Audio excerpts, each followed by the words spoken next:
My name is Zach, and today we're talking about the second generation of the Mazda RX-7, the FC. FC comes from the generation specification on the VIN of every second-gen RX-7.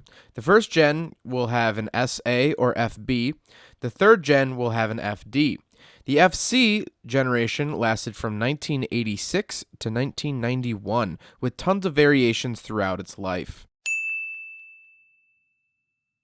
A lot of changes came to the RX-7 when it switched from the FB to the FC body style. Besides the obvious change in looks, a couple key things are very different, most notably being the carbureted 12A rotary engine was no longer offered. The FC also has independent rear suspension instead of the solid rear axle of the FB, and disc brakes also became standard on all RX-7s. It's important to state at the start of the video that there are two halves of the FC. The Series 4 was from 1986 to 1988, and the Series 5 is from 1989 to 1991. If you want to learn about the specific differences between the two series, check out my video about that subject. But for this video, all you really need to know is that S4 was the first half and S5 is the second half. The FC came with a 13B rotary engine. The Series 4 made about 145 horsepower, while the Series 5 made about 165 from the factory. While most FCs had naturally aspirated engines, the highest trim level, called the Turbo 2, added a turbo to the 13B. But we'll talk about that a little bit later. All FCs were offered with a 5-speed manual transmission, with some of the FCs being offered with a 4-speed automatic. The Turbo 2 has a stronger 5-speed transmission in it than a regular NA FC.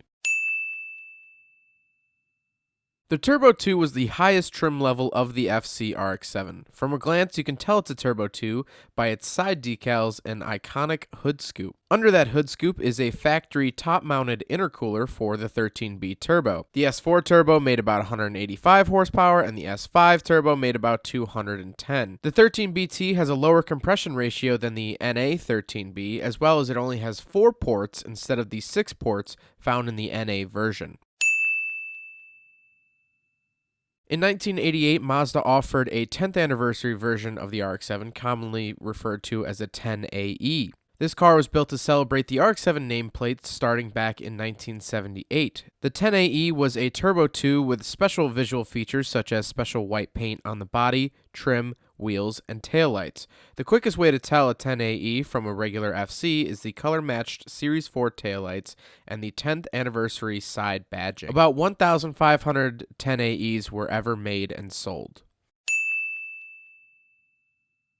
In Japan, the FC came as the Savannah RX-7. While it shared the drivetrain with the Turbo 2, it had a couple special features like a digital readout for the AC controls and automatic power windows. They also came with a backseat standard, where it was a rare option in the rest of the world. The FC was offered as a convertible, while in the States it only came with the naturally aspirated 13B. A turbo 13B option was offered in Europe and Japan. The convertible's biggest fault was that it's a lot heavier than its hardtop brother model, but it offers a relaxing Grand Tourer-esque version of the FC RX-7. The FC RX-7 is a very cool generation of the RX-7 and of the RX-7 legacy. I think the cars look great, they're a ton of fun, there's a lot of aftermarket support for them, and I think that they'll live on for quite some time. Well, I hope you guys enjoyed the video. If you have any questions, comments, or concerns about the FC generation of the Mazda RX-7, please leave it in the comment section down below. But again, hope you guys enjoyed it. Don't forget to rate the video, comment on the video, and subscribe if you really liked it. Take care, guys.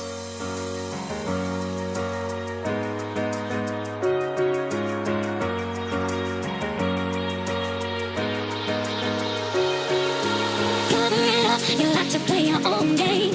Cover it up, don't let them know what you're